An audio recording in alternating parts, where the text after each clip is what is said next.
I borrowed her car. The home address wasn't our home. I used to believe cars only told on you with parking tickets. Then I borrowed my wife's hatchback, and the dashboard taught me a new language, recent destinations, favorite routes, and a tidy button labeled home that didn't point to our street. I am Daniel. I write maintenance manuals for machines that would rather be mysteries. My wife is Ivy, an interior designer, whose job is to make other people's choices look inevitable.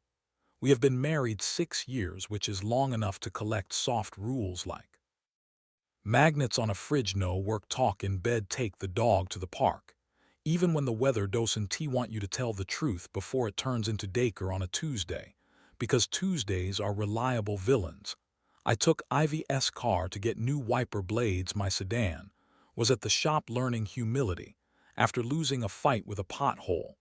I don't love her hatchback. It feels like a tidy answer to a question I didn't ask, but the heater works, and the radio pretends to understand me. I eased into traffic, pressed nav as an afterthought, and there it was on the screen, a list of places the car had loved lately. Home sat at the top with a small heart, and the address under it belonged to a building on Fable Street, 8 blocks from the river and 14 from us. Someone had told the car that home was a loft with a freight elevator. I told myself it was a glitch. Glitches happen. The lock on our back door sometimes decides to be philosophical about the concept of closed. I told myself Ivy had been meeting a client who lived there and needed the system to take her. I told myself we have more than one kind of home. I pressed the home button. The map brightened like a host.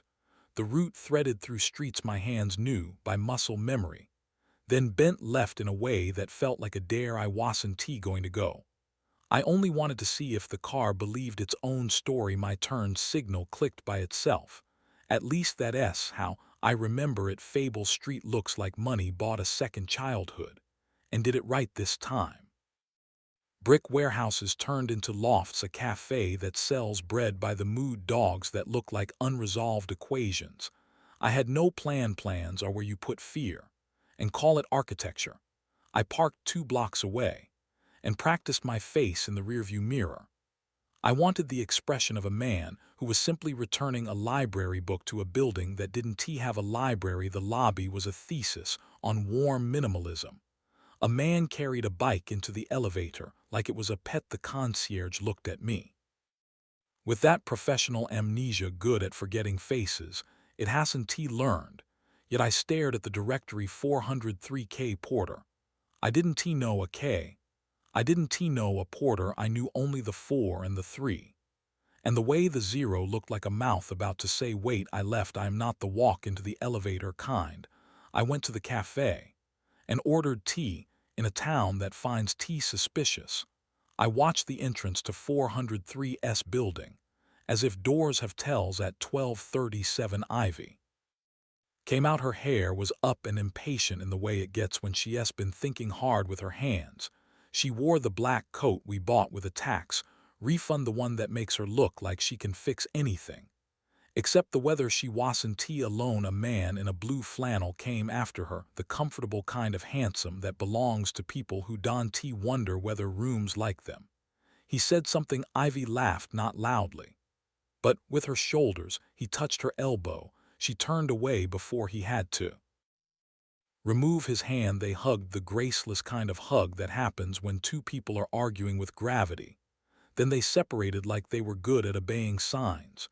She walked east, he west. I am proud to say I didn't follow either of them.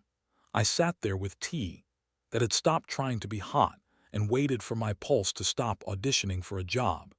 It didn't want that night. I cooked because cooking is how I remember I can make small things behave. Ivy came home carrying a bag with fabric samples. She threw it on the chair like a returning party favors.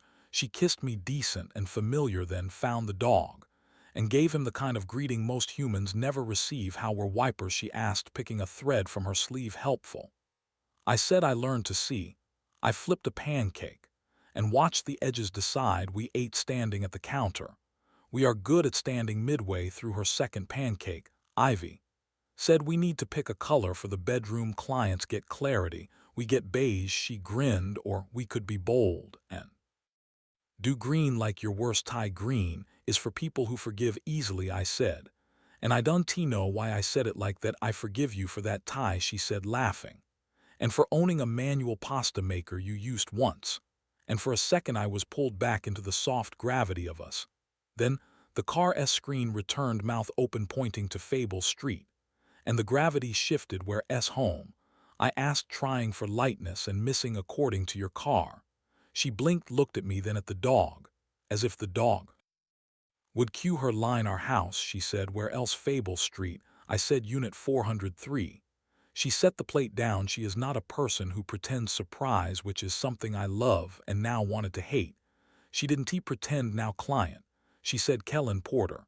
He runs a small gallery. I am doing his space. And he touches your elbow on sidewalks, I said.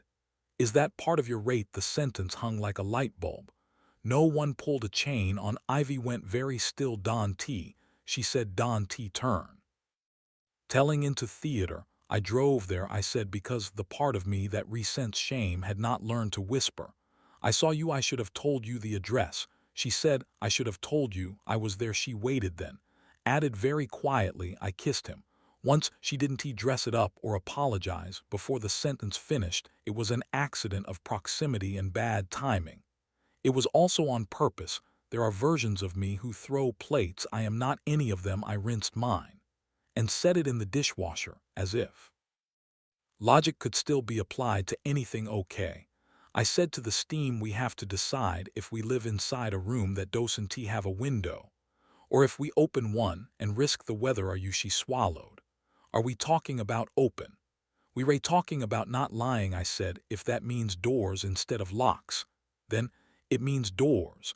But I want to be the man who measures our marriage by the strength of my denial. She nodded. And I saw it land in her body, the agreement to stop pretending. Some rooms are hall's rules, she said. Softly, not because they ray fences, but because they ray guardrails. We wrote them down like adults, trying not to overcorrect. No bringing anyone into our house. No repeating the story with coworkers or close friends' names.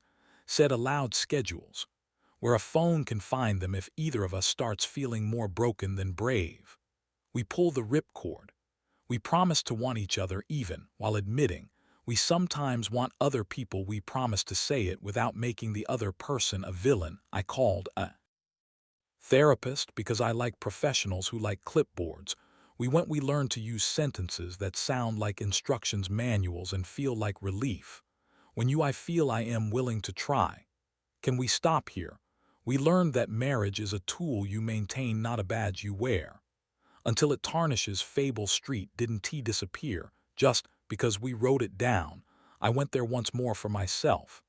I didn't go up. I sat in the cafe again and watched the doors, trying to decide if I was becoming a person. I didn't respect a woman 2 tables over sketched people who didn't notice her. She caught me looking and smiled with a pencil between her fingers. You trying to recognize someone? She asked. I am trying to recognize myself, I said, which is not how strangers talk. But there we were. Her name was Tamsin. She taught art at the community college and drew in public because it kept her honest. We talked. It felt like being in a room with windows on all sides. I told her in the first 10 minutes that I was married and learning to let air in without letting the roof go. She said she didn't